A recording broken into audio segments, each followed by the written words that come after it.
noches, bienvenidos a Casa Patria.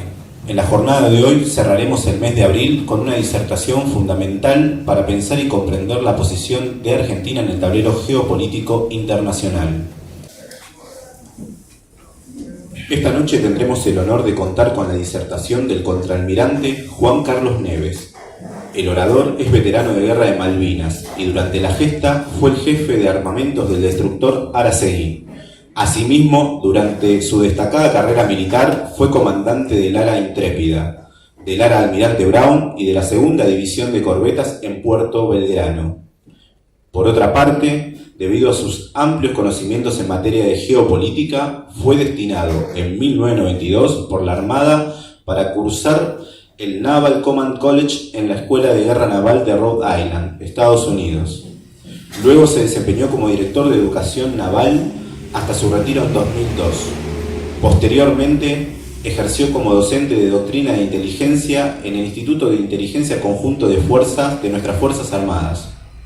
En 2002 inició su carrera política que lo ha llevado a ser presidente del partido Nueva Unión Ciudadana de la provincia de Buenos Aires. Esta noche, el contraalmirante Neves nos brindará su conferencia titulada Panorama Geopolítico, Argentina y el Mundo 2022. Recibamos entonces al contraalmirante Juan Carlos Neves con un fuerte aplauso.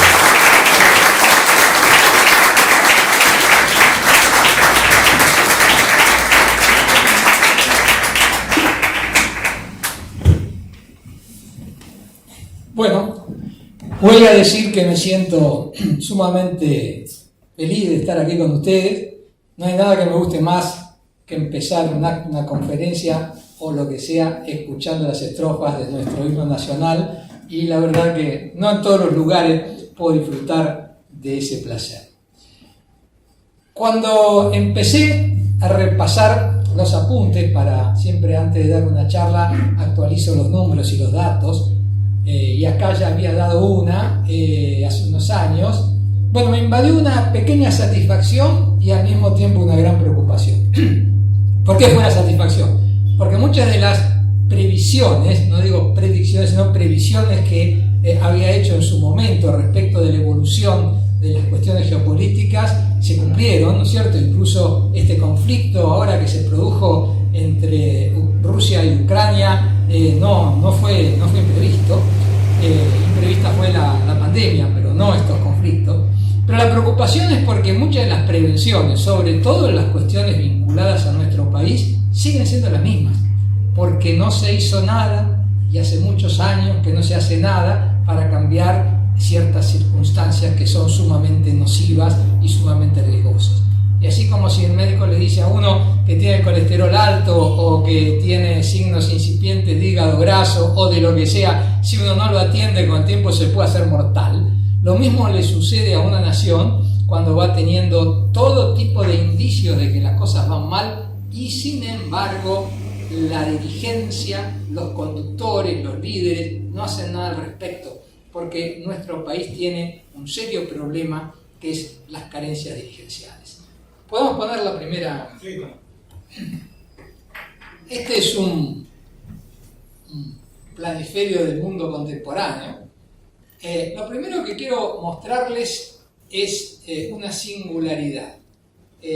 Allá por el año 1984, yo escribí un artículo para el boletín que lo presenté al boletín del Centro Naval, lo publicaron, y después incluso obtuvo el primer premio de ese año en artículos estratégicos, que era Argentina ante un conflicto nuclear.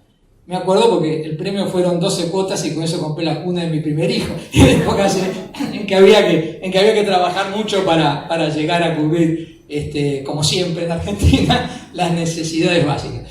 ¿Qué exponía yo en ese artículo y que es de absoluta actualidad? Con estudios que no los había hecho yo, era la Universidad de Boulder en Colorado y otras grandes universidades, analizaban qué pasaría si hubiera un conflicto y se intercambiaran todos esos misiles entre lo que es Estados Unidos y Rusia, ¿no es cierto? Que en realidad uno le parece que los misiles pasarían por acá, pero en realidad pasan por arriba de Alaska, ¿no es cierto? Pasan por el Polo Norte. Y decía que los vientos predominantes llevarían a que se produjera lo que se llama un invierno nuclear, que es la Tierra cubierta de una gran oscuridad y efectos de la radioactividad, hasta los 30 grados de latitud sur, que es más o menos por acá. Zafaban de eso buena parte de la Argentina, una parte de Brasil, una parte de Uruguay, una parte de Australia, Tasmania y Nueva Zelanda, y acá al sur del Cabo Buena Esperanza. Y ahí uno se da cuenta de dos cosas: qué excéntricos, qué desplazados estamos del centro del mundo, y eso tiene ventajas y tiene desventajas. Siempre nos llegan, las gripes las grandes enfermedades empiezan primero por estas zonas y bajan para el sur. Nosotros siempre ya está hecha la vacuna cuando llega la gripe. Pero también llegan tarde la modernidad, llegan tarde las nuevas ideas, llega más tarde la tecnología. Pero para una circunstancia como esta, ¿no es cierto?, de una guerra nuclear, estos territorios serían los últimos territorios que quedarían libres de contaminación en la humanidad. Y la especulación que yo hacía entonces, y no ha cambiado, es que una vez que eso hubiera sucedido, nadie piense que iba a regir el derecho internacional. Íbamos a ser invadidos, íbamos a ser ocupados, los sobrevivientes iban a ir a los lugares donde todavía, ¿no es cierto?, se podía vivir, y así iba a ser, y así iban a ser las cosas. Y por eso es esencial, ¿no es cierto?, estar preparados, estar defendidos, estar seguros, porque cuando desaparece el derecho, termina vigente la ley de la selva. Muchas veces escucho, cuando daba clases, sobre todo a los militares más jóvenes, que son, como deben ser, entusiastas y agresivos, y ¿por qué no hacemos esto y lo otro? Yo les decía, escúchenme, les planteo este ejercicio, se lo planteo a ustedes. Supongamos que rijan la ley de la selva. ¿Con qué animal nos identifican? ¿Con qué animal identifican a cada país? Entonces, bueno, qué sé yo, a China, a Rusia con el oso, a Estados Unidos con el águila, a China con un león, y a Argentina en términos de poder militar. Entonces, puestos a reflexionar, bueno, se imaginaban generosamente un perro grande, un lobo quizás, ¿viste? Pero la verdad es que no somos los leones de esa selva. Entonces yo siempre digo, los que postulan la ley de la selva tienen que estar bien seguros de que pertenecen a la manada de los leones, porque la manada de los leones no es la nuestra. Nosotros somos un país potencialmente muy rico, con enormes capacidades, con minerales, con territorios fértiles, poco ocupado, con una baja densidad poblacional, en un mundo que está ávido de todas esas cosas, y no somos fuertes. Entonces nosotros necesariamente tenemos que aceptar un derecho internacional, aunque sea un derecho internacional imperfecto, porque es lo que nos conviene, porque estamos en una posición de debilidad, no solo por los errores cometidos, sino por nuestra situación de excentricidad. Acá están las grandes alianzas, la OTAN, Organización del Tratado del Atlántico Norte, una nueva que se llama AUCLA, que han formado, se habla poco de esta porque es nueva, pero va a tener una gran importancia, Australia, Gran Bretaña y Estados Unidos, operando, ¿no es cierto?, en los mares próximos a China, para enfrentar a la China, que está haciendo un poquito lo que hizo la OTAN en Europa, está tratando de expandirse y fortalecerse, y generan el efecto de profecía autocumplida, por el temor, así como los países de Europa del Este se iban sumando a la OTAN por temor a Rusia, y Rusia lo sentía como una amenaza que se fueran hacia el este, y decían me van a atacar, terminaron peleándose. Lo mismo pasa con China, ¿no es cierto? Tienen el temor de que China, cuando crezca las cosas que va a hacer, por las dudas, se acosan mutuamente, y esa es lo que llamo la profecía autocumplida. Estamos tan temerosos de que nos agredan que terminamos agrediendo primero, y eso es un gran error. Escucho, y habrán escuchado ustedes muchas veces hablar del NOM, del nuevo orden mundial y demás. No es una idea nueva, es una idea vieja. No voy a hacer mucha historia, pero sí les digo que cuando termina la Segunda Guerra Mundial, quedan, como saben ustedes, dos grandes superpotencias, Estados Unidos y la Unión Soviética, y se produce lo que se llamó entonces la Guerra Fría. No se enfrentaban directamente porque estaba esa cuestión de lo que se llamaba el MAD. MAD significa en español, son las siglas destrucción mutua asegurada, ellos llaman Mutual Assured Destruction, y mad significa locura, o sea que pegaba perfectamente. ¿Y cuál era el tema ese que era el tema base de la disuasión? Los misiles nucleares, y todavía están en esa posición, después se lo sigo mencionando, se ubican en silos en los territorios y se ubican en submarinos en el fondo del mar. Si una potencia lanza su masa de misiles, como ahora en alguna manera amenaza Putin desde Rusia, creyendo que los destruye y acabó la guerra, no puede de ninguna manera neutralizar el contragolpe que viene desde el mar. Si lo lanza desde el mar, no podrá neutralizar el contragolpe que vendrá del otro lado también desde el mar.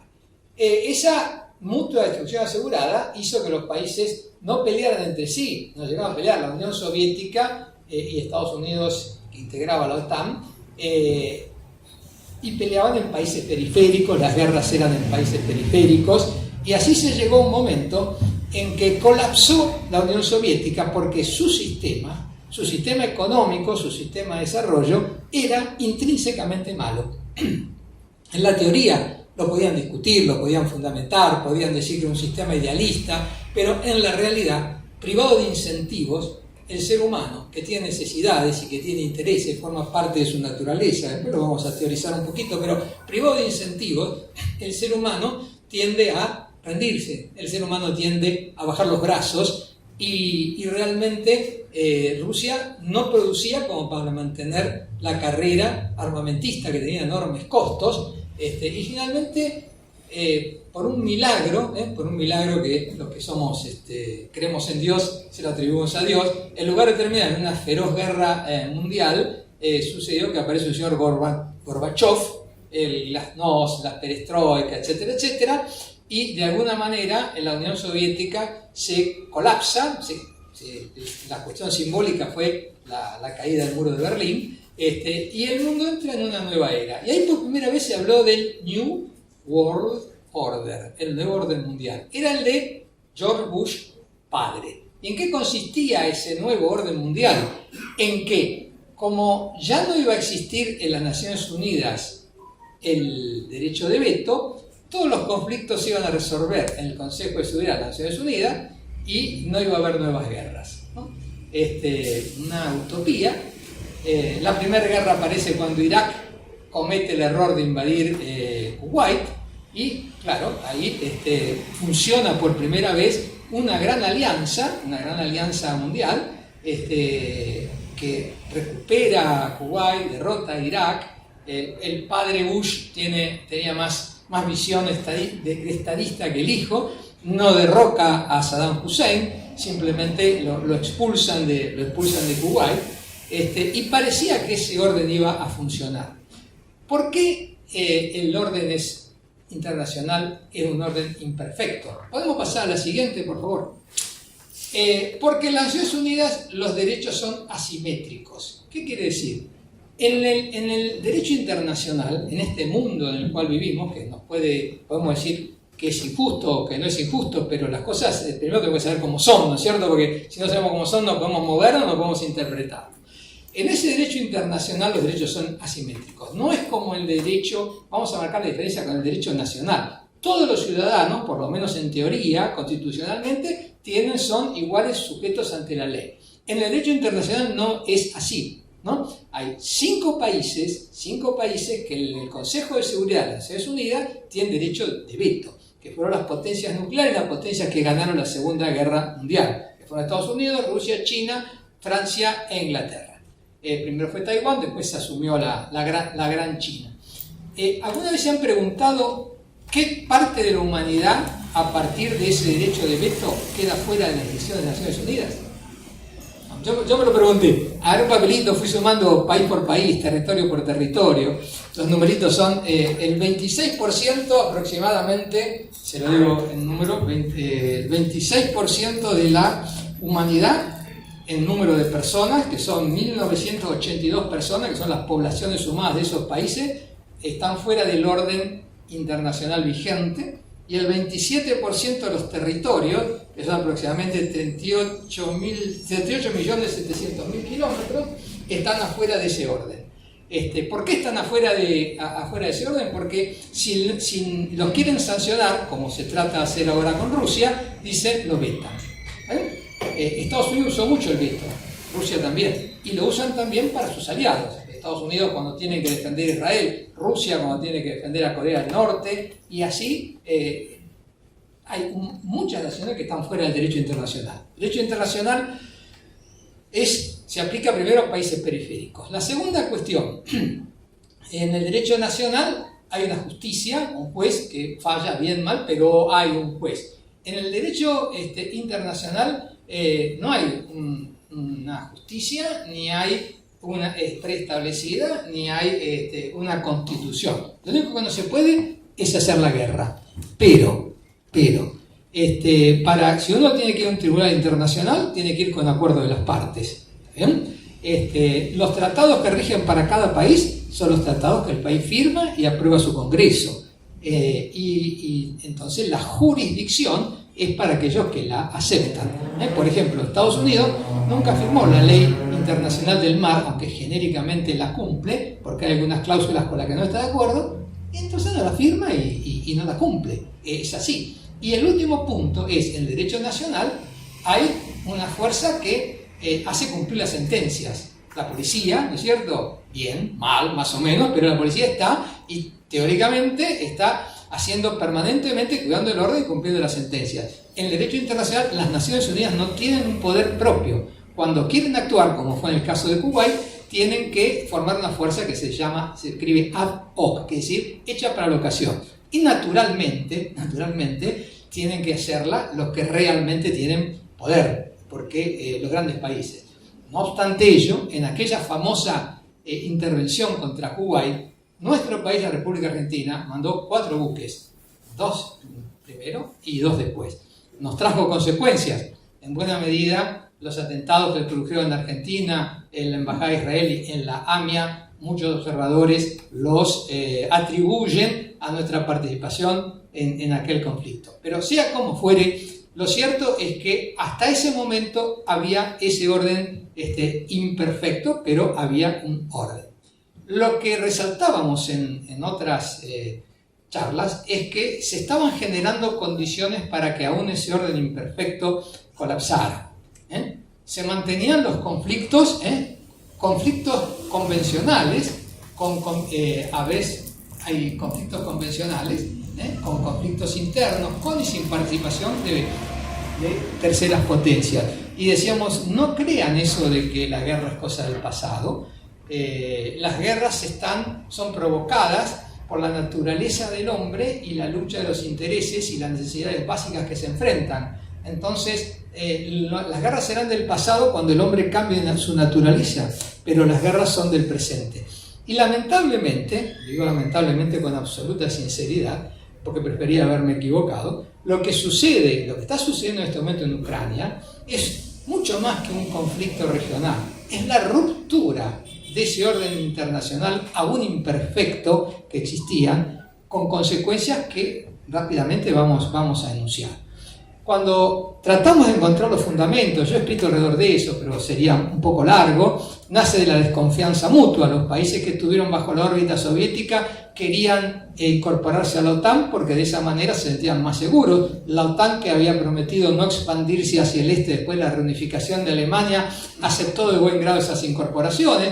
Rusia, que trató de consolidar su poder preexistente y que se sintió amenazada, comienza a realizar acciones militares en Georgia, toma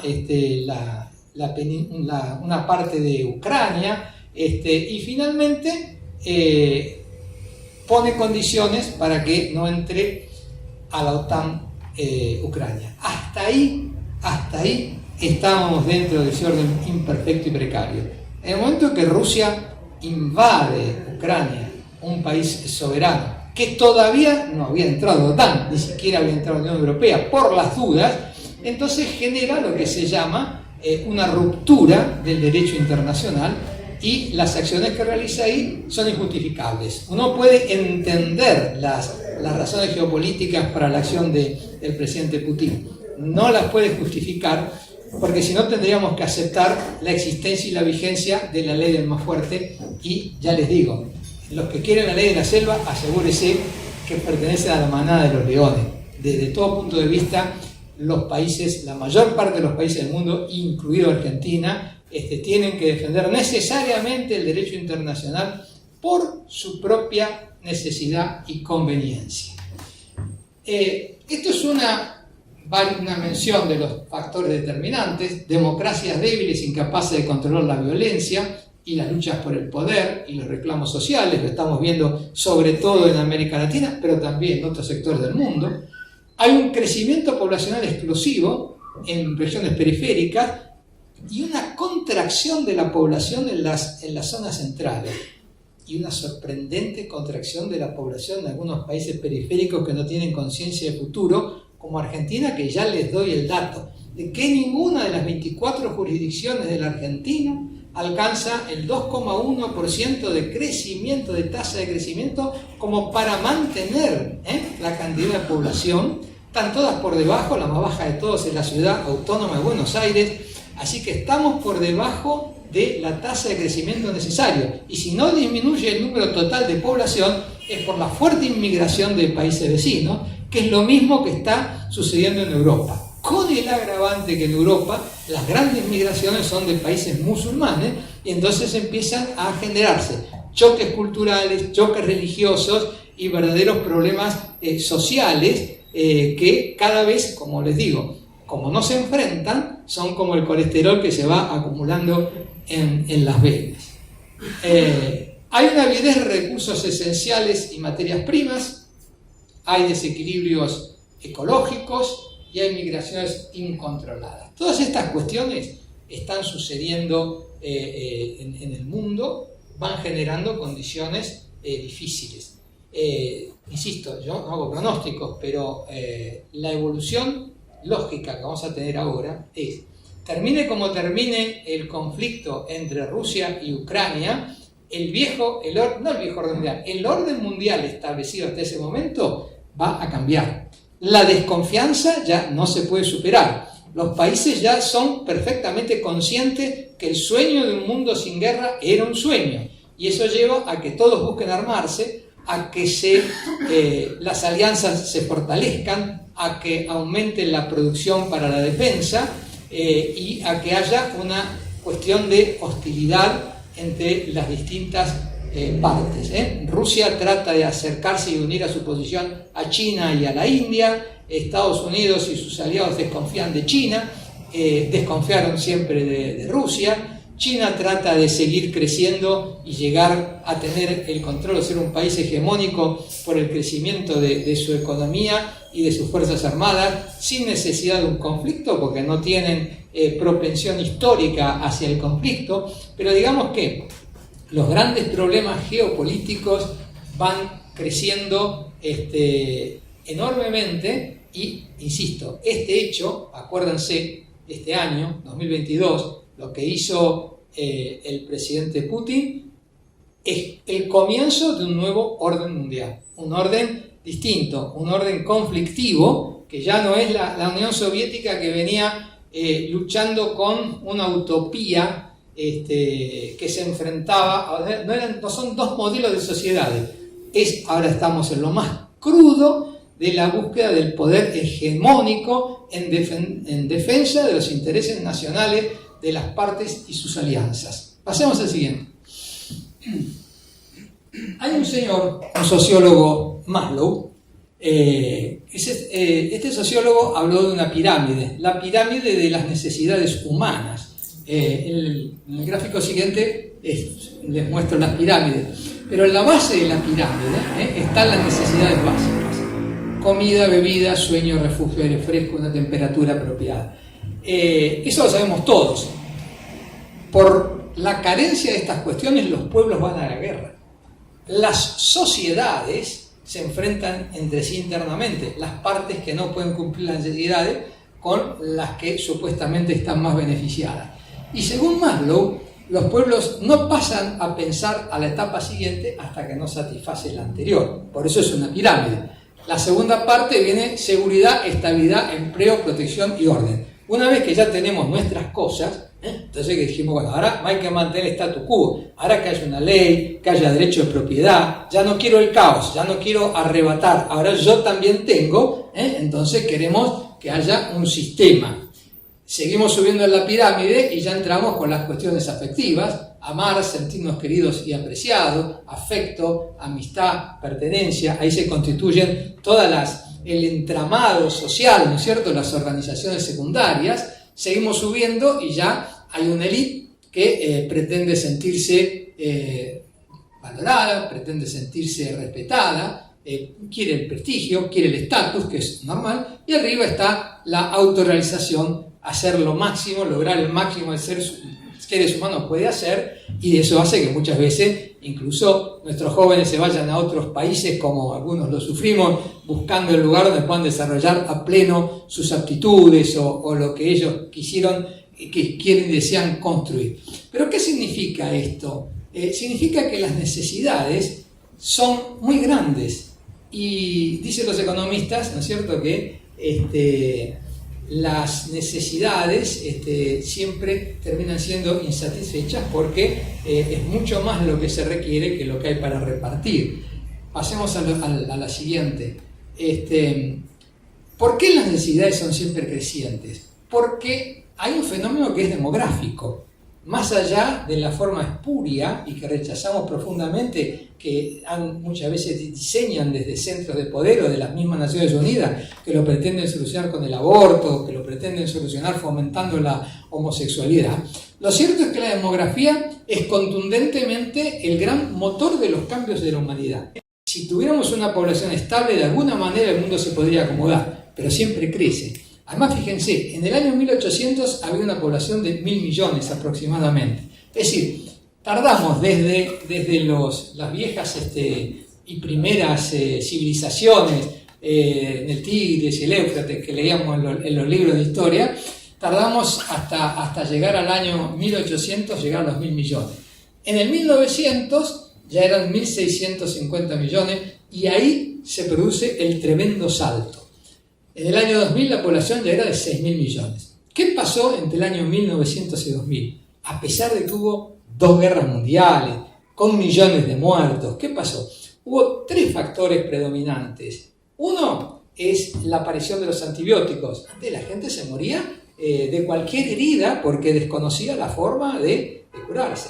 El segundo es la aparición de las vacunas, más allá de que ahora algunas vacunas están denostadas porque fueron usadas políticamente con la pandemia y demás, pero las vacunas fueron las que frenaron las pestes y fueron las que permitieron, ¿no es cierto?, evitar esas desapariciones masivas de civilizaciones enteras, porque llegaba la viruela y no había manera de pararla y desaparecían pueblos y civilizaciones enteras. Y la tercera es la comprensión de lo que es la sanidad. La construcción de cloacas y el agua potable. Son 2 elementos vitales para el hombre, la cloaca y el agua potable. Todo eso, el conocimiento fundamentalmente de cuáles eran los orígenes de las enfermedades, de las pestes y demás, hizo que la población llegara a 6.000 millones. En el año 2015, que es el último cálculo, la población estaba en 7.300 millones, ahora se calcula aproximadamente en 7.500 y para el año 2050 se estima en aproximadamente entre 9.000 y 10.000 millones de habitantes. Es decir, cada persona genera necesidades, por un lado, y cada persona polúe el medio ambiente por el otro. No por perversidad ni por descuido, es porque todos sabemos, primero, la cantidad de agua que necesitamos, la cantidad de comida que necesita una sola persona, y todo lo que produce y los desechos que genera, que van a las cloacas y las cloacas se reducen o van al mar o lo que fuere, hasta si no, ahora no incineráramos a los muertos, no nos alcanzarían los campos para enterrar a nuestros muertos. Veámoslo en un gráfico. Los gráficos son para esto mejor que ver los números así. Fíjense el salto, ¿no? Si este coso empieza a funcionar mejor, ¿no? El salto que da, sigan abajo en los años, fíjense entre el año 1900 y el año 2000, la forma en que se produce un salto extraordinario de la población, Y van a ver algo acá arriba que lo vamos a explicar, que es, pareciera que hacia el año 2100 la curva tendería a estabilizarse por razones en buena medida culturales. Los matrimonios en los países desarrollados tienen menos hijos, hay una tendencia a desalentar el crecimiento de la población, pero esto es muy asimétrico. Es decir, los países con mejor situación económica y más desarrollados tienden a contraer su población, mientras que los países periféricos mantienen la presión poblacional. Entonces eso va a tener consecuencias extraordinarias hacia adelante. Pasemos al siguiente. Ahora hablemos de la Argentina. Entonces, sintetizando hasta ahora, tenemos un mundo complicado. La población, en este momento estamos en plena expansión, cada vez hay más necesidades, cada vez se requieren, hay cuestiones que se han solucionado como el problema de la alimentación, aunque esté mal distribuida. ¿Por qué? Hace muchos años el abate Malthus calculaba, la teoría malthusiana, que como la población aumentaba geométricamente y los alimentos aumentaban matemáticamente, en algún momento la gente se iban a comer los unos a los otros. No contó el abate con el crecimiento extraordinario o el desarrollo de la creatividad humana y la ciencia, porque se multiplicaron extraordinariamente los métodos de producción. Hoy esas máquinas, ¿no es cierto?, que vemos enormes máquinas que el otro día nos decían, estaba viendo un noticiero que una rueda vale $1.000.000 de pesos, una rueda, hace el trabajo que antes podían hacer 100, 200 hombres cuando había arados, digamos, con caballo, y ni más se imagina cuando había que ir haciendo el arado en el piso. O sea, creció enormemente y después aparecieron la parte genética y una serie de métodos de producción extraordinarios. Lo de la comida se solucionó más allá que esté mal repartido. Pero las materias primas básicas no tienen solución. No podemos fabricar acero si primero no tenemos hierro, ni podemos construir sin sacar la piedra de algún lado y sacar la arena de alguna playa. Y la otra cuestión que también se torna insoportable es la cuestión vinculada a la polución. Somos cada vez más y todos hacemos nuestras necesidades, producimos, tiramos los desechos, los package, el empaquetado de las cosas que usamos. Es decir, son todas realidades que hacen que la demografía se constituya en uno de los temas que empuja. ¿Por qué? Porque los países tratan de satisfacer a sus ciudadanos. Nosotros somos nacionalistas, me permito decirlo por mí y por mi amigo Grandini, y supongo que buena parte de los que estén acá son también nacionalistas. Nacionalista significa que defendemos los intereses nacionales en primer lugar. Por eso no me enoja ni me sorprende que cada país haga lo mismo. Todos somos nacionalistas. Lo que pasa es que uno no tiene que hacerlo a expensas de otro ni robándole a otro, pero todos somos nacionalistas, todos queremos hacer el mejor negocio, el mejor contrato, y todos van a buscar los materiales ahí donde hace falta. Argentina importa muchísimos materiales, porque no podría producir autos, hay un montón de cuestiones, importa los chips, hay un montón de cuestiones que necesitan, y todos en el mundo necesitan lo que otro produce, y las necesidades van creciendo, y entonces se tratan de conseguir de alguna manera. Si no es por la fuerza, pasaron aquellos tiempos en general, se hace generando deuda, generando influencia y tratando de conseguir lo mejor cada uno para su país o para su nación. Y nosotros tenemos que tener gente muy experta en la conducción del país para que defiendan nuestros intereses nacionales. Yo me asusto, hay veces, y lo digo en esos términos, cuando hablo con algunos de nuestros representantes diplomáticos, porque no hablan como abogados de parte, hablan como si fuesen jueces que tienen que hacer cumplir el derecho internacional, y dicen, no, tienen razón, nosotros no, nosotros, está equivocado. Eso que lo diga el que esté en la Corte de la Haya, cuando lo manden a la Corte de la Haya, haga eso, pero usted es abogado de parte. Es como si yo contrate un abogado para que me defienda un caso y dice, no, el otro señor tiene razón, lo estuve estudiando. No, eso que lo diga el juez, que te acuse el fiscal. Nuestros diplomáticos deberían ser unos leones defendiendo nuestros intereses nacionales, y hay algunos que dicen, no, Gran Bretaña tenía razón porque nosotros al invadir Malvinas rompimos el tratado de... No, escuchame una cosa, Eso no lo puede decir públicamente un señor que es nuestro representante, porque él cobra para defender los intereses nacionales, fue preparado y estudió, y es un funcionario argentino, no un funcionario internacional. Pero bueno, así son las cosas. En el año 2010, Argentina tenía una población de 40 millones. La tasa de crecimiento viene siendo del 1%.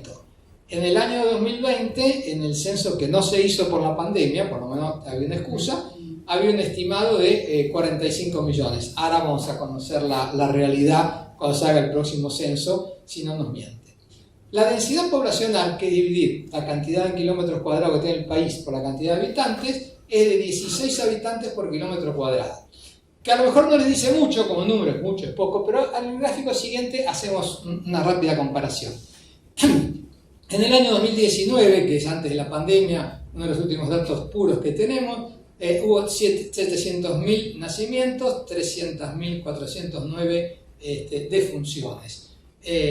Pero ahora tenemos, en el último año, 60.000 abortos legales declarados, más varios millones de pastillas de misoprostol, que son pastillas abortivas, que se reparten libremente como si fueran caramelos, más los abortos no legales.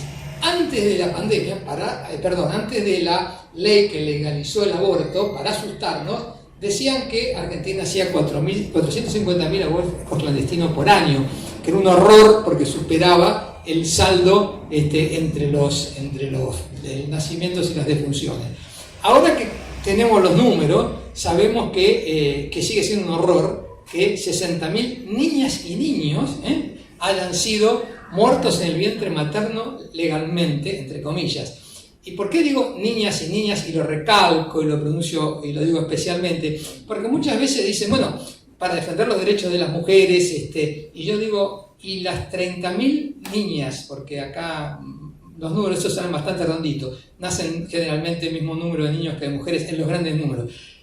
Y las 30.000 niñas que fueron matadas en el vientre materno, ¿no le importan a nadie? ¿No le importan a nadie, a los que defienden los derechos de las mujeres? Bueno, verdaderamente es un tema muy duro. Pasemos a la siguiente. Bien, el crecimiento demográfico tiene, ¿se acuerdan con matemáticas que hablamos de la pendiente de la recta tangente? El ángulo que forma, el ángulo es bastante prolijito, con ese aumento del 1%, pero para mantener ese aumento con nuestros habitantes tenemos que tener una tasa de natalidad, es el 2,1% por pareja, ¿no es cierto? Para mantener el crecimiento de 2,1%. Y como les anticipé antes, según los números oficiales, ninguna de las 24 jurisdicciones en la Argentina mantiene ese número. Y la más baja de todas es la Ciudad Autónoma de Buenos Aires. Es decir, nos estamos contrayendo como población. Es decir, un fenómeno del país rico en un país pobre. Un fenómeno de los países muy desarrollados en un país en vías de desarrollo o de desarrollo mediano. Y los números se mantienen porque ha habido una enorme migración, fundamentalmente en los países vecinos, de Bolivia, de Paraguay, en menor medida de Perú. Hubo una explosión de migrantes venezolanos que seguramente la vamos a sentir, lo cual está muy bien porque dice nuestra Constitución que la Argentina, un país abierto a todos los hombres del mundo de buena voluntad que quieran habitar el suelo argentino, pero sería importante una política migratoria que tendiera a solucionar el otro gravísimo problema que tenemos, que lo vamos a ver ahora, que es el problema de la distribución.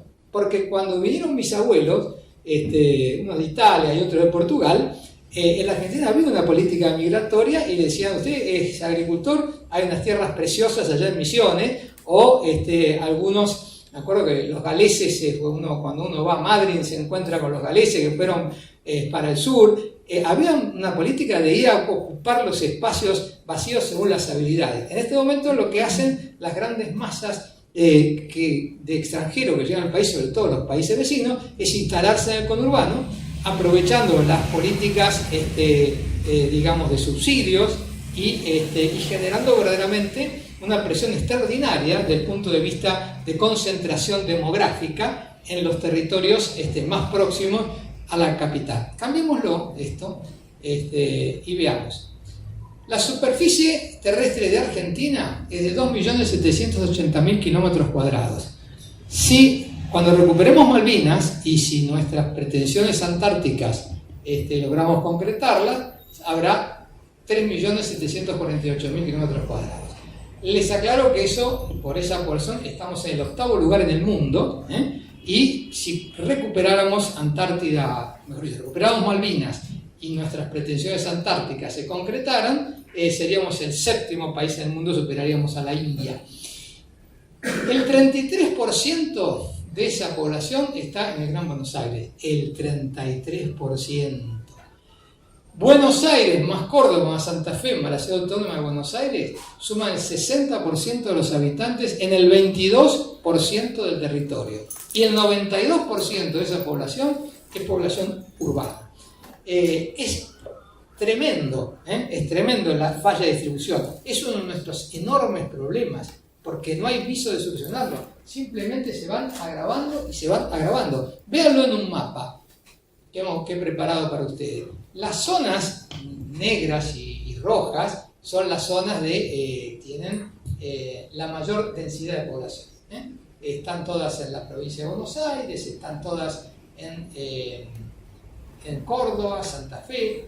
Si ustedes ven enormes territorios rosaditos, que son territorios que tienen mínimo de habitantes por kilómetro cuadrado, menos de 5 habitantes por kilómetro cuadrado y demás.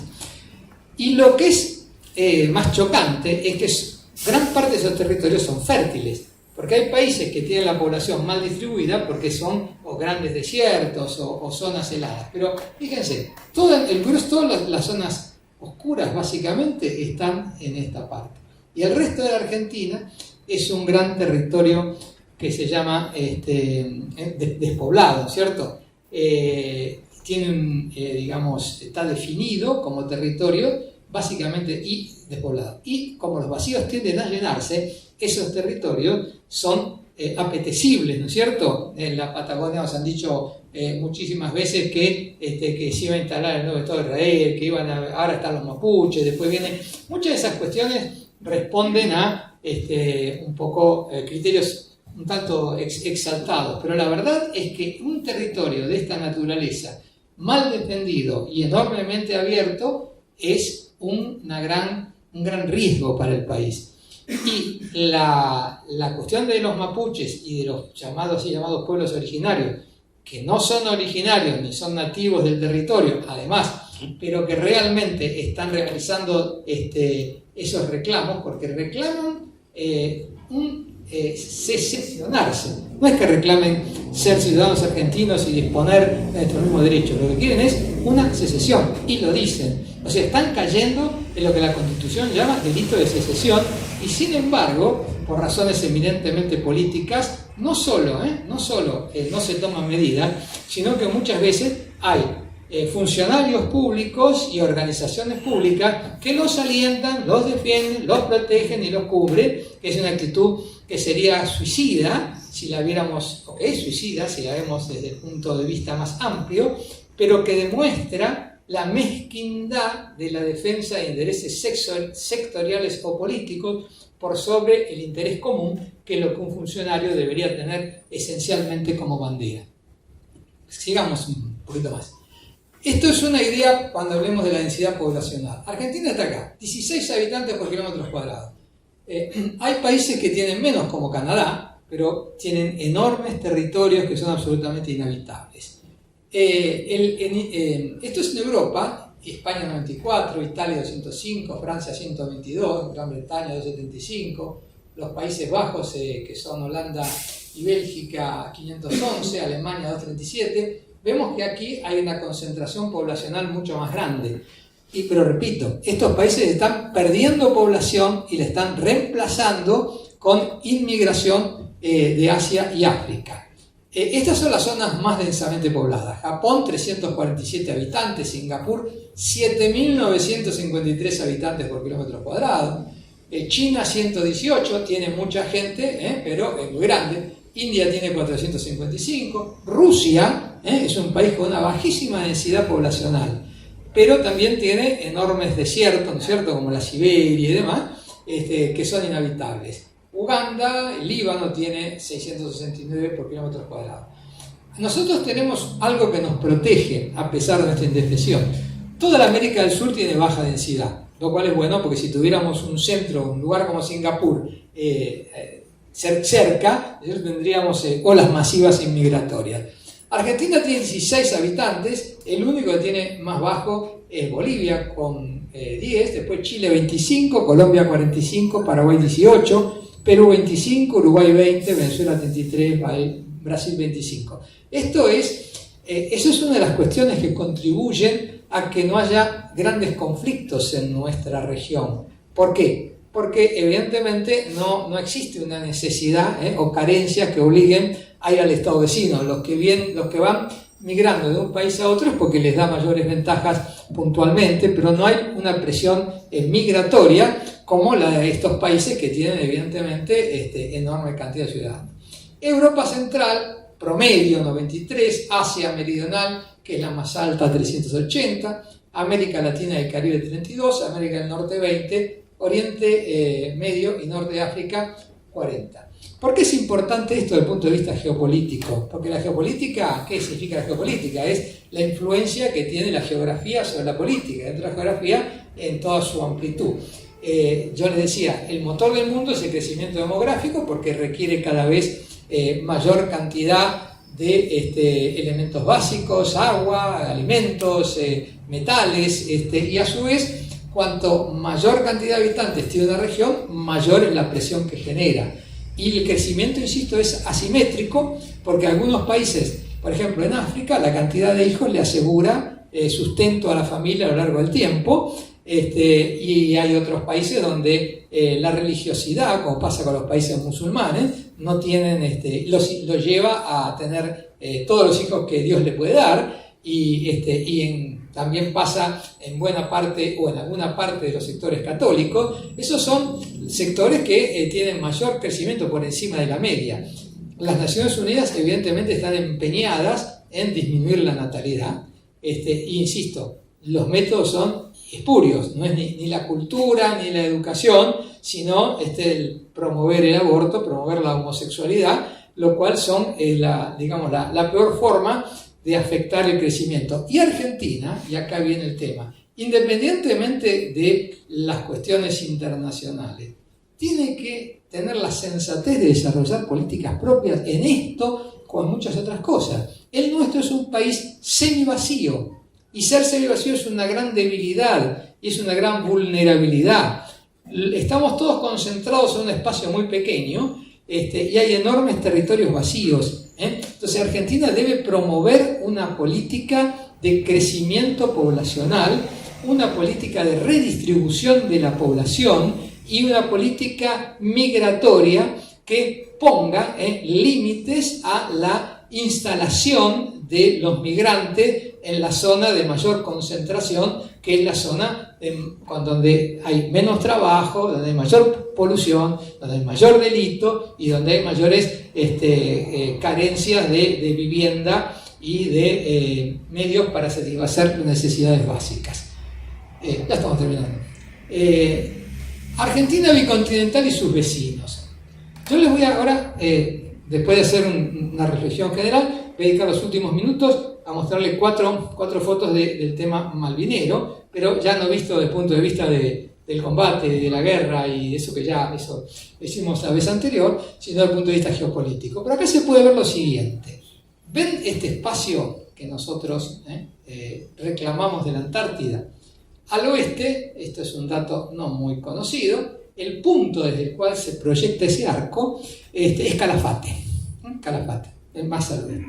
Y al este son unas islitas que creo que casi ni las deben ver del asiento, que son las islas Sandwich del Sur. Si usted no cuenta las islas Sandwich, que están orbitadas, las Georgias, ni Malvinas, la rayita de nuestro sector malvinero pasa por el costado de Malvinas, o sea, y nos queda una franjita. Nuestras pretensiones antárticas serían mínimas. Esa es la importancia que tiene, una de las importancias que tiene los territorios insulares, que es la proyección antártica. La segunda es esta parte más celestita del mar, más clarita, son lo que dice Mar Argentino, son las zonas económicas exclusivas. Argentina y el mundo tienen un tratado al cual Estados Unidos, si bien no igual lo cumple en sus grandes rasgos, que dice cada país ribereño tiene 200 millas náuticas, y una milla náutica tiene 1850 metros, o sea, tiene aproximadamente 300 kilómetros de zona económica exclusiva. Ahí es el único que tiene derecho a pescar, el único que tiene derecho a extraer petróleo y pescar no solo lo que está, digamos, en el mar, sino en el fondo del mar también. Y hay una cuestión que yo se la voy a decir y después con el tiempo la van a escuchar, que son los nódulos polimetálicos. Los nódulos polimetálicos son pelotitas de metal, para llamarlas de alguna manera, piedras de metal, que están en el fondo del mar. Todavía no son económicamente rentables, es más fácil en la tierra porque se llega más fácil. Pero a medida, y es una de las razones por las cuales Estados Unidos no firma el tratado, a medida que los materiales básicos vayan faltando, el mundo va a ir a las zonas más lejanas y más difíciles porque se va a hacer económicamente rentable, que son los módulos polimetálicos. Acuérdense de eso. Y como siempre tenemos que tener claro que no podemos permitir que las necesidades inmediatas nos inhiban de pensar en el futuro. Los líderes y los líderes políticos tienen que saber que hay planes de corto plazo, porque hay que darle de comer, porque una persona se muere sin comer en 15 días, pero también hay que pensar en el mediano plazo, que son los 5 años, en el largo plazo, que es a partir de los 20 años, porque los tiempos llegan, es como el colesterol.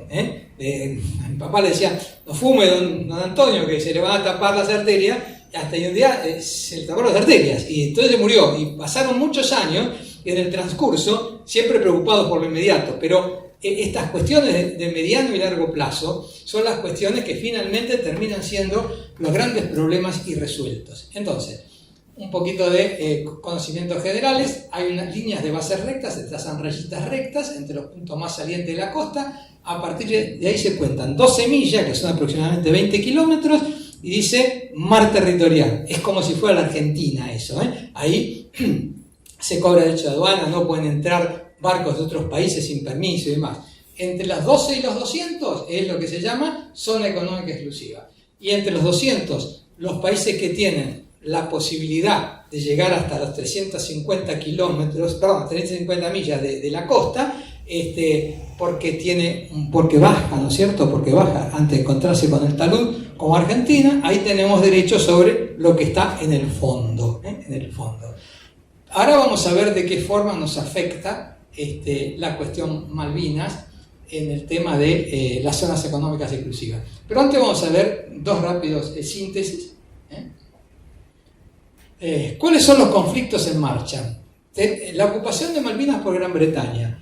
Hay veces escucho funcionarios asombrosamente dicen Argentina no tiene hipótesis de conflicto. Digamos, no tiene hipótesis de conflicto, tiene conflicto. Tenemos un territorio insular usurpado por una potencia que lo ocupó en 1833 y que lo sigue manteniendo usurpado. La cláusula transitoria primera de nuestra Constitución dice y declara que Argentina tiene que recuperar, dice a través del derecho internacional, o que el derecho internacional no excluye el uso de la fuerza en defensa propia, pero Argentina tiene que recuperar esos territorios. Entonces, ¿cómo pueden decir que Argentina no tiene un conflicto cuando tiene un usurpador ocupando una parte de su territorio? Eso es una insensatez. Mínimamente tendríamos que tener la capacidad de monitorear y ver qué está haciendo ese usurpador. Eso requiere aeronaves de alerta temprana, aeronaves de largo alcance, requiere submarinos que puedan acercarse a la zona sin llegar a provocar un conflicto, pero es imprescindible tener la capacidad para enfrentar este conflicto.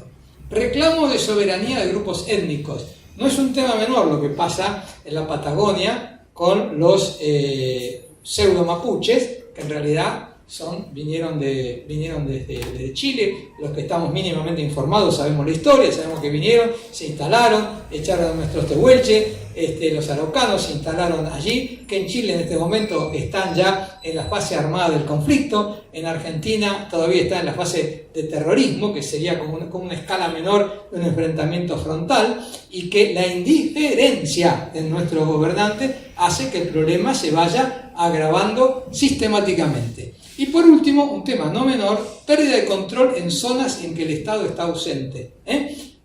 No hay que irse muy lejos, no tenemos que llegar simplemente a las fronteras en zonas donde los contrabandistas entran y salen.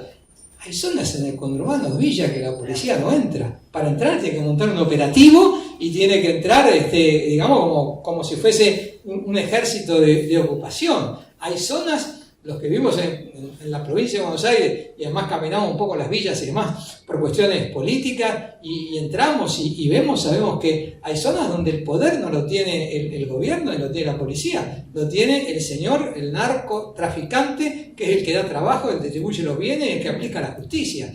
Todo eso tiende a convertir ciertas zonas en la definición de un Estado fallido, un Estado que no tiene el control de la fuerza en su propio territorio. Estos tres grandes temas, estos tres grandes problemas, estos tres grandes conflictos son los conflictos de orden geopolítico. Después sumemos que no llegamos a fin de mes, sumemos la inflación, todas las cuestiones del andar cotidiano. Pero esas situaciones son producto de la incapacidad para gobernar y de los errores para gobernar. Estos son conflictos que pueden derivar todos en conflictos armados y requerir el uso de la fuerza. La última de esta serie, que dice: como conclusión, Argentina enfrenta en su contexto externo una situación dual que debe resolver. Tenemos pocos medios militares. Yo les voy a decir 2 o 3 ideas después sobre los medios militares que son necesarios, pero hay que hacer un equilibrio, porque tenemos que atender un entorno actualmente sin conflicto, pero con un fuerte desequilibrio regional. Chile y Brasil tienen en este momento una capacidad militar mucho más grande que la Argentina, y no es que ya es una carrera armamentista. Ha ido reponiendo racionalmente sus medios militares, y Argentina deliberadamente. No solo no hizo mantenimiento de sus medios, no solo tiene presupuestos que están por debajo de las necesidades para funcionar con lo que tiene, sino que además ha desarticulado toda su industria de producción para la defensa. No es una frase de un orador exaltado, lo podemos decir punto por punto. Argentina perdió su buque de desembarco, lo radió y no compró otro. Y cuando hemos tratado de comprarlo, me consta que los vendedores han tenido, si eran americanos, veto británico, y no nos venden un buque de desembarco. ¿Por qué? Porque un buque de desembarco significaría que los británicos tendrían que preocuparse porque tendríamos la capacidad de llegar a Malvinas, la usemos o no la usemos, pero ellos no pueden juzgar por su doctrina intenciones, juzgan capacidades. Segundo, hemos cerrado el astillero de Domecq García. Yo estaba en actividad cuando el almirante Marrón, que era el jefe de todo de la Armada, fue llamado por el presidente Menem. Teníamos el submarino, el astillero submarino más moderno del mundo, el submarino convencional, entregado llave en mano por la empresa Thyssen. 2 submarinos teníamos en grado, uno al 70%, otro al 30%, otros 2 encajonados para seguir armando. Y le dijo, en un mes tiene que estar cerrado, hagan lo que quieran con los submarinos, porque ahí se va a instalar la Feria de Milán. La Feria de Milán nunca se instaló, pero igual hubiera sido una barbaridad si hubiera instalado, pero ni siquiera se instaló, y el astillero se cerró. Los tornos se remataron. Yo recortaba del diario llorando los tornos especiales. Los soldadores que se habían formado en Alemania, la soldadura de un submarino es extraordinariamente compleja, porque imagínense la presión, ahí no puede haber un puntito, una falla. Son las mismas soldaduras que se usan en las cúpulas de las centrales nucleares. Bien, esos soldadores los despidieron. Ese es un delito de traición a la patria. Yo todavía no... Menem se murió sin que lo juzgaran por hacer cosas como esas. Pero además siguieron. El misil Cóndor 2, un misil es un vector, ¿no es cierto? Se llama así en la jerga. Es algo que puede transportar una carga. 300 kilos podía transportar, que podía ser un satélite o un explosivo. Ese misil, que podía llegar al territorio malvinense, ese misil fue el pedido más importante de Estados Unidos, que se desarticularan estaba el canciller Di Tella y el vicecanciller Cisneros, que se separaran. A mí me tocó escuchar cómo se ufanaban los americanos de que habían logrado desarticular ese proyecto, que primero lo habían infiltrado y luego le habían convencido al gobierno argentino. El gobierno argentino negociaba que Estados Unidos le abriera la canilla de dólares para mantener el plan 1 a 1, y a cambio cerraba lo que le pidieran y hacía lo que querían. Y si grave fue que desarmaran el proyecto del misil Cóndor, más grave es que las cabezas inteligentes, el desarrollo, fue enviado a Estados Unidos en un buque de transporte de la Armada, esas cabezas inteligentes, y se exigió también que se destruyera la máquina mezcladora, que era la que producía el combustible y que le permitía tener grandes alcances. Entonces vayan sumando. El astillero de submarinos, que los submarinos podrían cerrar, negar el mar a una flota británica. Con un solo submarino que funcionaba durante la guerra, los volvimos locos a los británicos, gastaron la totalidad de su armamento antisubmarino, y eso que no le funcionaron los torpedos. El astillero submarino, el misil, el portaaviones se radió y nunca se repuso. El buque de desembarco, hoy conversábamos antes, el buque de desembarco yo lo vi construir en el astillero de Río Santiago, en la década del 60. Llegamos en el ferry boat porque es una isla, la isla de Monte Santiago, donde está la escuela naval, y enfrente del astillero se estaba construyendo el buque Armada de la República Argentina, Cabo San Antonio. Ese buque, con todas las imperfecciones que decían que tenía, ese buque nos sirvió para recuperar las Malvinas. Ahí fue la gente de nuestro ejército que desembarcó, que hizo el desembarco administrativo, después que los primeros, que fueron los infantes y los comandos, dijeron la cabeza de playa y tomaron la isla. ¿Argentina está en capacidad de construirlo? Por supuesto que sí. Se construyó el astillero naval de Río Santiago. Ahí está el astillero naval de Río Santiago cediendo de trabajo real. Como gran hazaña construimos unos buques de patrulla marítima en Francia. Mejor que tengamos eso que no tengamos nada. Pero créanme, nuestros astilleros, el astillero naval de Río Santiago armó la Santísima Trinidad, que fue el buque comando, gemelo del Hércules y gemelo del Sheffield. Armó las corbetas, yo fui comandante de la división corbeta, 6 corbetas que se armaron en la Argentina, el astillero de Río Santiago, de origen alemán. Construyó la fragata Libertad. Tiene la capacidad, con una buena gerencia, porque le han puesto de gerentes a personajes políticos que no sabían nada ni de astilleros, ni sabían nada de ingeniería naval. Todo eso no fue casual. Todos los elementos que se llaman de proyección, que son elementos que llevan el poder a otro lado, como es un portaaviones que va con sus aviones, o el buque de desembarco que lleva la gente que va a desembarcar en otro lugar, todos ellos fueron sistemáticamente liquidados. Nuestras industrias de producción para la defensa fueron cerradas, básicamente en su mayoría en el periodo con la dupla Menem-Cavallo. No es un punto de vista político, es un dato histórico. Búsquenlo en qué año se cerraron todos esos elementos. Quedó la fábrica militar de aviones, que en su momento se concesionó a la Lockheed Martin, ahora se recuperó precariamente, se perdieron muchísimos años. Toda la fábrica de tanques TAM también se cerró. En fin, la industria de producción para la defensa de la Argentina se aniquiló.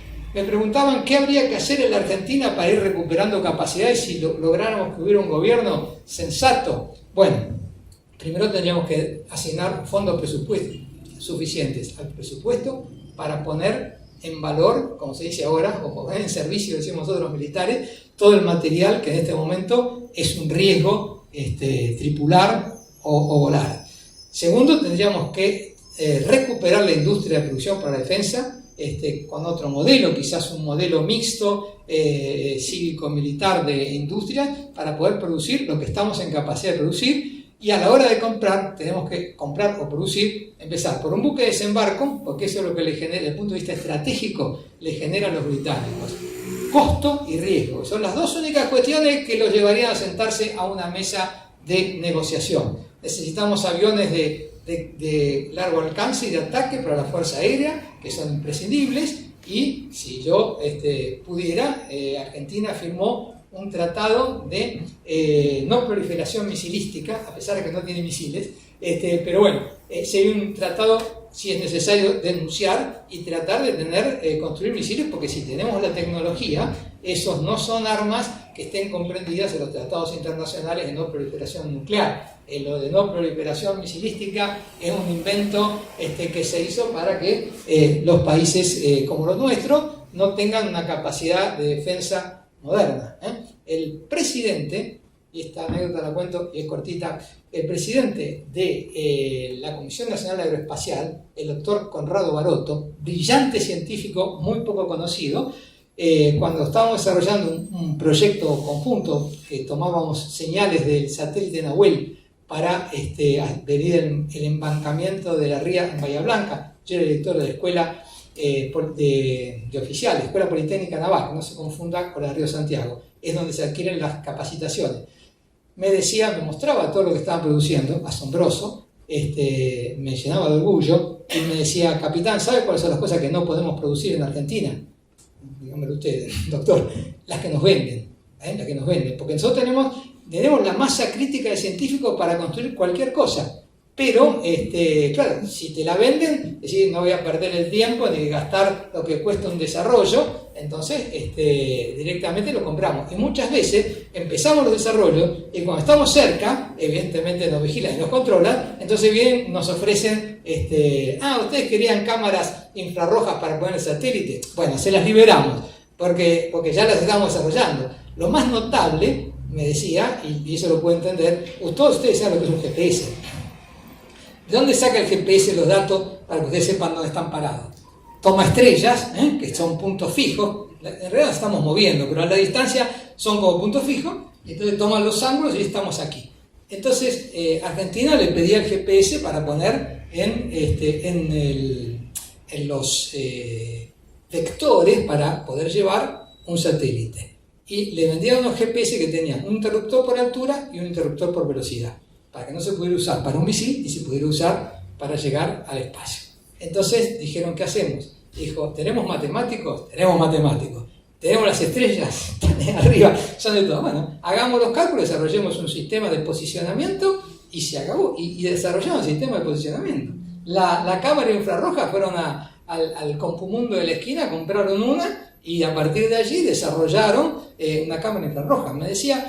Yo vi en la época de Frondizi, me decía un señor mayor, y en esa época teníamos limitaciones con la cantidad de científicos. Hoy la Argentina tiene la cantidad de graduados, doctores y gente que ha hecho postdoctorados como para desarrollar cualquier proyecto científico que se financie. Y hay veces, en un rasgo de inteligencia, por ejemplo, el INVAP está desarrollando radares tridimensionales. No se compraron, se están desarrollando. Y esos radares tridimensionales no solo son un extraordinario ahorro respecto de comprarlos, sino que nos permiten actualizarlos y nos permiten exportarlos, y hemos exportado reactores nucleares. Sí, Argentina tiene las capacidades, pero hay gobiernos que vienen y no son necesariamente gobiernos kirchneristas, también hicieron lo mismo los macristas. A mí me gusta hablar con ejemplos que yo puedo dar fe, ¿no es cierto? ¿No? El difunto almirante Giorgetti, que era uno de los almirantes que se habían formado en el MIT, de los que llevaron adelante los planes de energía nuclear, estaban trabajando en la tercera central nuclear, y me decía: vino el secretario del ministro de Energía, que era un reconocido petrolero que estaba a cargo de la Shell, que lo llamaba Aranguren, y les dijo a todos los técnicos reunidos, y científicos, les vamos a conseguir que trabajen en lugares donde sean sus capacidades debidamente aprovechadas. Y decía, yo me volvía loco, me estaba diciendo que estaba echando a la gente. Nosotros queremos que esta gente, su capacidad tiene que ser acá, en los desarrollos nucleares en Argentina, no que le den otro lugar. Argentina no puede decir, bueno, voy a hacer una opción petrolera cuando en el año 2050 sabemos que el petróleo va a servir más para nada, y dejar las ventajas comparativas que tenemos para el desarrollo nuclear en todos los órdenes. Todo eso es geopolítica. Geopolítica es esencialmente aprovechamiento de capacidad, y la capacidad más importante, acá hay un montón, esto que decía acá, es la capacidad intelectual, la creatividad. Lo que se llama la economía del conocimiento no es hacer un programa de software. La economía del conocimiento es esencialmente desarrollar patentes, porque la riqueza del mundo, la grande riqueza, la da la patente. Un señor como Bill Gates desarrolla Windows y se transforma en una fortuna tan importante que es más un producto bruto interno más que el de montones de estados. ¿Por qué? ¿Qué usó? Usó la inteligencia. Y nosotros no nos falta la inteligencia, no nos faltan las universidades, no nos falta la creatividad, nos falta gobiernos que tengan la visión de apoyar el desarrollo nacional. Bueno, ponemos el de... Sí. Quisiera mostrarles unas cositas referente específicamente al tema Malvinas. Ya viéndolo, esto no lo... El otro día cuando conversamos en ese interesante acto que tuvimos frente a la Embajada Británica, no pude mostrar los gráficos. Este gráfico, ¿lo puedes hablar? Este gráfico nos muestra lo que les decía antes, las zonas económicas exclusivas. Unos segundos que la tecnología...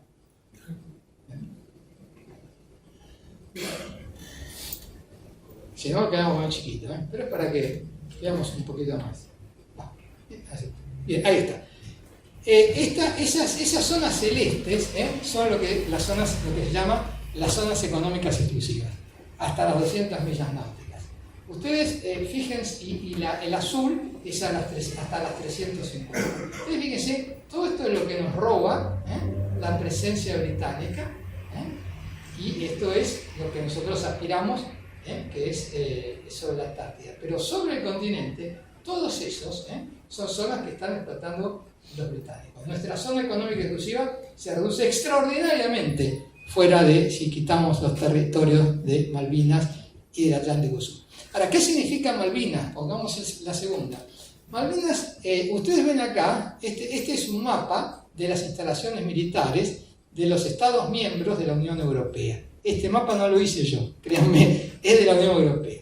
¿Y qué muestra? A partir de Malvinas tiene 3 flechitas. Una que se llaman flechas de proyección de poder.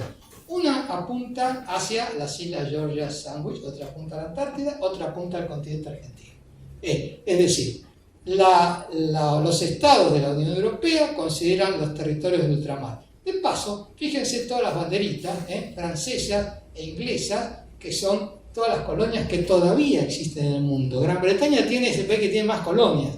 Contando Antártida, tiene 14, sin contar Antártida son 13 colonias en el mundo, incluyendo, por ejemplo, el peñón de Gibraltar. Pero fíjese, acá hay una base, dicen que es una base de la OTAN, en realidad no es una base de la OTAN, es una base británica, pero dentro de las instalaciones la consideran, ¿no es cierto?, como un territorio de ultramar, donde tiene la capacidad de proyectar poder. Ahora están construyendo, entre otras cosas, un puerto importante para que sea la entrada a la Antártida y competir con el puerto de Ushuaia.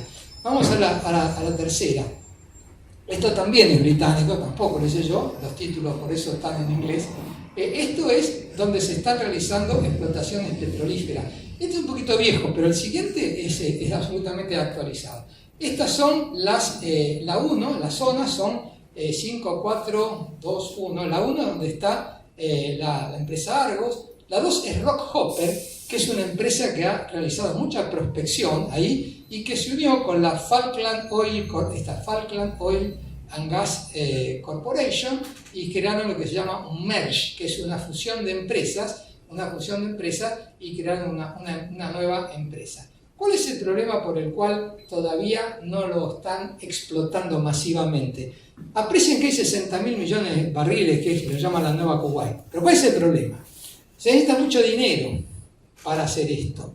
Las empresas tienen que pedir préstamos y nadie le da préstamos cuando son zonas de riesgo. Cada vez que nosotros tomamos alguna medida, que muchos dicen son medidas inútiles, ¿para qué decimos que le vamos a iniciar juicio a estas empresas si están fuera de nuestra jurisdicción? Porque el mundo toma nota y entonces las acciones de esas empresas caen y los préstamos para esas empresas se encarecen, porque están en una zona de riesgo, en una zona disputada. Es decir, es siempre útil crearle las mayores condiciones de dificultad al oponente. Y cada vez que un gobierno, como sucedió en el gobierno de Cambiemos, vuelve a sentarse con el Tratado Forador y Duncan, y mejores comunicaciones y mayores facilidades, le estamos bajando los costos y dando la posibilidad de que exploten más. Estaban bastante parados, pero resulta que ahora, con el conflicto Rusia-Ucrania, el petróleo, para que sea rentable, tiene que estar por arriba de los $100, ¿no es cierto? Porque es una zona donde hay que, en medio del mar, con plataforma submarina, frente a un territorio hostil, sin apoyo inmediato. Entonces, ahora el petróleo ha llegado a esos límites, puede volver a ser explotable. Pongamos la última. Llega una plataforma británica de perforación a las islas, se llama Ocean Guardian, está en la cuenca norte, la trae la empresa Argos, ¿se acuerdan que eran las empresas que estaba allí? Puede perforar hasta 7.820 metros, cuesta $35 millones, tiene 2 grúas, tiene un helipuerto, y cada una de estas empresas paga para hacer la prospección. Y estos son recursos que los Falklanders se cargan con ellos, y recursos que en teoría son recursos nacionales. Les quiero leer el último aspectito de esto interesante, que es la cuestión de la pesca. Ya hablamos del petróleo, ya hablamos de las zonas económicas exclusivas. ¿Lo puede decir de memoria, pero quiero ser bien preciso? La Argentina, en el último dato que tenemos, que asistí a la conferencia pesquera que dio el capitán Molina Carranza, un compañero mío que se dedica a estos temas, en el año 2020 exportó por $1.729 millones. Fíjese qué importante que la pesca. Hablamos de $1.729 millones. En el año 2019 era más, era 1.848, pasa que fue el año de la pandemia. La acuicultura, que si no saben es otra palabrita importante, que es la cría de peces, tenemos, como siempre en Argentina, todo parece bien menos nosotros. Son extraordinarias condiciones para la acuicultura, pero no se desarrolla porque los ecologistas lo boicotean sistemáticamente, solamente exportó cantidades mínimas en la parte de cultura, 3.100 toneladas. Los puertos pesqueros por excelencia, donde más se exportan son Mar del Plata, Madryn, Rawson. La flota argentina de pesca tiene 568 buques. 568 buques. Destino de las exportaciones: 1, China; 2, España; 3, Estados Unidos; 4, Italia; 5, Japón; y 6, Brasil. El valor de la tonelada aproximadamente que se vende a China es $3.300 la tonelada. Y lo que más se exporta, lo más pedido es langostino, por primer lugar; segundo lugar, calamar; tercer lugar, merluza. En la zona económica exclusiva, ¿se acuerdan la parte celestita nuestra? Se exportaron 780.000 toneladas. Ahora, para comparar, muchos dicen nos roban pesca en la milla 201. Eso es una frase equivocada. La milla 201 no nos roban nada, porque la milla 201 para arriba el mar es público, para decirlo así, todos pueden pescar. Pero se ponen a lo largo, en esa rayita, a lo largo de la milla 200, y nuestra falta de capacidad de supervisión y control hace que muchos entren, y ahí sí se lo roban porque vienen del lado de adentro.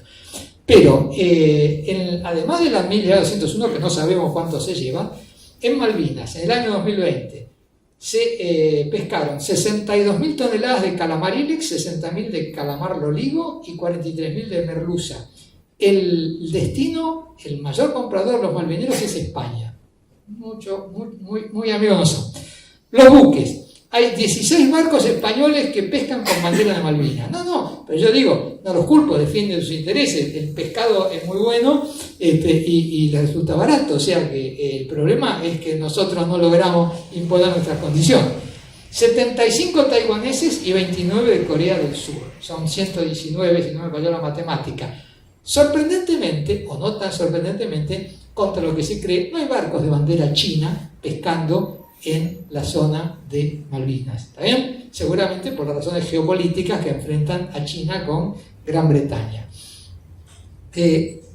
Malvinas se exportó 76 millones en exportación y vendió permiso de pesca por 35 millones de dólares. O sea que sumados son 111 millones de dólares en un año como el 2020, donde la cosa fue floja, ¿no es cierto? Contra lo que se creía, Malvinas se exporta sin arancel a la zona económica, perdón, a la Comisión Económica Europea, aún con el Brexit. Aún con el Brexit, los británicos lograron poder exportar. Bueno,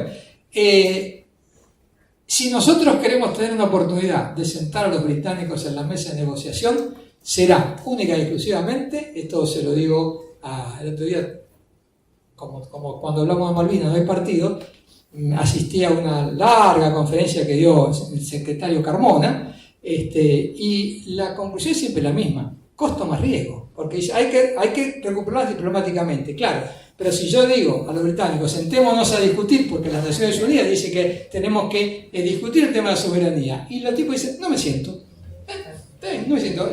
La Asamblea General de las Naciones Unidas, sus decisiones no son mandatorias, son recomendaciones. Si vamos al Consejo de Seguridad, que solo actúa cuando hay un conflicto, dice Gran Bretaña tiene derecho de veto. Una sola vez lo ejerció en su historia, me decía el británico, una vez discutiendo con un académico británico, me decía, pero nosotros nunca lo usamos. Digo, una vez lo usaron, está registrado, fue cuando las Naciones Unidas, en medio del conflicto de Malvinas, votó un ceasefire, que significa un cese del fuego, y los británicos lo vetaron, porque Thatcher quería la victoria militar.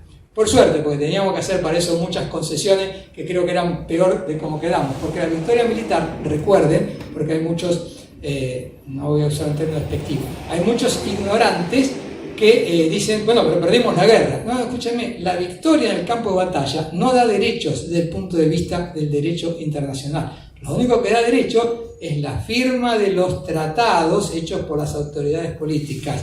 Así que no permitamos renunciamientos, ni cesiones, ni concesiones, porque esas sí te condicionan, no la derrota en el campo de batalla, que es absolutamente circunstancial. Insisto, si queremos sentar a los británicos en la mesa, primer paso, costo y riesgo. Segundo, después tenemos que saber qué discutir, qué conceder, porque si es una negociación, yo, por ejemplo, me apoyo, muy interesante, una propuesta que tenía la Junta en su momento, que era financiarle, como el problema es que los Kelper quieren seguir viviendo al modo de vida británico, financiarle la mudanza a Gran Bretaña, pagarle el viaje, pagarle por las propiedades que tuvieran. Son 3.000 habitantes, usted le dice, le doy a cada uno, para decir algo, $1 millón, son 3.000 millones de dólares, y que se vayan a vivir a Gran Bretaña. O, si se quieren quedar, bueno, y compensarle porque tienen que cambiar los autos, manejar por la derecha y una serie de cosas, pero si son sus deseos seguir viviendo de modo británico, se pueden ir a Gran Bretaña. Y después leí que hay un señor de una universidad americana que proponía, lo decía, la solución de mercado para Malvinas, que era más o menos la misma. Así que lo de los deseos de los Kelper es una excusa. A Gran Bretaña le importa tener esa base de operaciones en ese lugar, le importa desde el punto de vista geopolítico, le importa desde el punto de vista estratégico, y las primeras voces que surgen, hemos leído hace pocos días una en Financial Times, dicen básicamente estamos gastando mucho, porque son 1.500 militares para 3.000 habitantes. Imagínense que, manteniendo las proporciones, tenemos 45 millones de habitantes, tenemos que tener 22 millones de militares. ¿Se dan cuenta de lo que está gastando Gran Bretaña? Tiene misiles antiaéreos Rapier, tiene 4 aviones Typhoon, que son aviones muy modernos, que significa, no solo los 4 aviones, las líneas de mantenimiento, los pilotos, el costo del combustible, el armamento, y tienen, insisto, 500 milicianos Falklander y 1.500 soldados británicos. O sea que verdaderamente el costo es grande, y si nosotros incorporamos simplemente un buque de desembarco, ese costo deberían duplicarlo. Y ni que hablar si tuviéramos un misil que llegara del país a Malvinas, o si tuviéramos aviones de bombardeo de larga distancia, que tenemos todo el derecho a tenerlo, que ellos lo asumirían automáticamente como amenaza. El otro día leí una noticia, y con esto cierro, que estábamos muy, por un argentino, indignado porque hicieron pruebas militares en el área de Malvinas. Yo entiendo la posición de nuestra Cancillería, eso hay que protestarlo. Pero en mi Twitter ponía, es una excelente noticia. Significa que los británicos son conscientes que está en un territorio usurpado y que tienen que estar sentados arriba de sus armas porque están robando lo que allí hay, porque no tienen derecho y porque fundamentalmente Argentina no muestra signos de querer renunciar a ese derecho. Por eso, lo digo acá delante de toda la gente, actos como el otro día, hechos donde había que hacerlo, son ese tipo de cuestiones que mantienen la llama prendida, como la tienen que mantener nuestros maestros en los colegios, nuestros veteranos yendo a difundir las historias y repudiar hoy estoy leyendo un periodista en La Nación que manda artículos de tremendos, lo mandaron a Malvinas para decir todo lo contrario a nuestros intereses, incluso lo contrario a la verdad, ¿no es cierto? Así que evidentemente no todos estamos en la misma línea, pero los que estamos, sigamos con fuerza porque eso nos va a ayudar mucho. Argentina enfrenta situaciones difíciles, tiene grandes capacidades y la única solución es tener grandes gobernantes.